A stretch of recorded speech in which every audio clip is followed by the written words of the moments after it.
From presidential candidates to courtrooms and state house legislatures, the immigration and border debate remains a hotly discussed topic. From the farmer's perspective, the issue typically centers around finding and securing a workforce. Well, I recently traveled to Arizona with Howard Buffett, a farmer and one of the country's most influential philanthropists, where he has a front row seat to the porous border.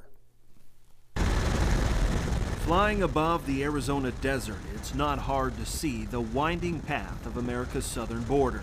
An imposing metal and concrete fence now stretching for miles in both directions.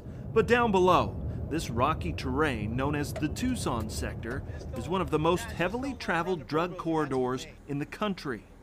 We have drug smugglers coming across our ranch regularly. We see them going north, we see them going south, we have that intel. Howard G. Buffett is now a landowner caught in the middle.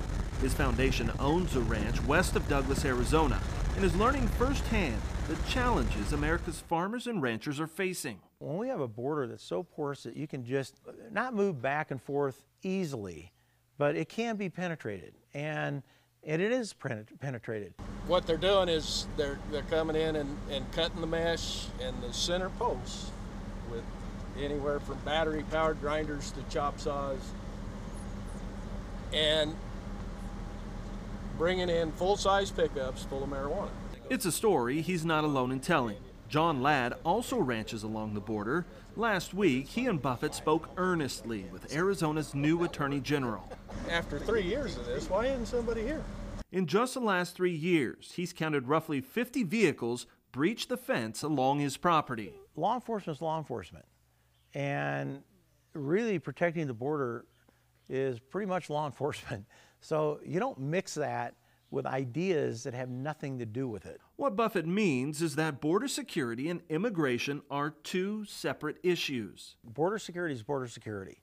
That in itself is a category. Immigration, I divide immigration into two categories. I divide it into, some people are going to say I'm biased, but I divide it into agriculture and everything else. And I'll tell you why agriculture. Because if we don't get this right, down the road, all that nice little lettuce and tomatoes and strawberries and all those things you walk in and you have an amazing amount of diversity and this amazing amount of volume and quality and quantity, that won't be so easy to get. According to a recent California Farm Bureau study, as a result of labor shortages, farmers there no longer grow more than 80,000 acres of fresh produce. Currently, California has 71% shortages for their labor-intensive crop producers. I always think about the food safety aspect of it.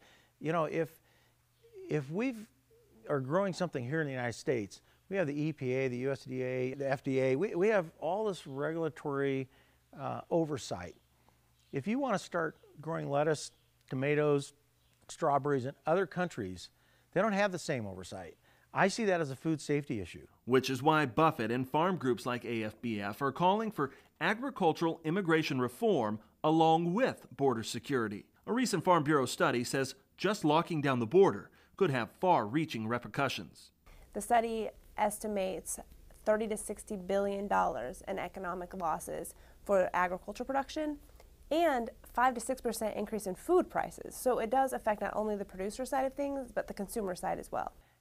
And the challenge with this issue is that nobody will see it tomorrow or next week or next month. It's something that happens over years, and it just erodes. But the problem is, once it erodes, you can't just put it back in place. They'll snap them off with a tow strap or whatever. Fences can be fixed, but right now, ranchers, including Buffett, say the status quo is broken. People ought to care about the border. They might not have to care about people coming across who want to get a job and send some money home. That's a different argument.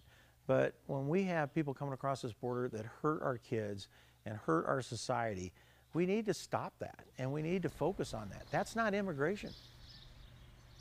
As to why the Buffett Foundation has a ranch on the border, it's doing grassland restoration and brush control research. I'll show you more of that and how it could help other hungry nations coming up in a few weeks.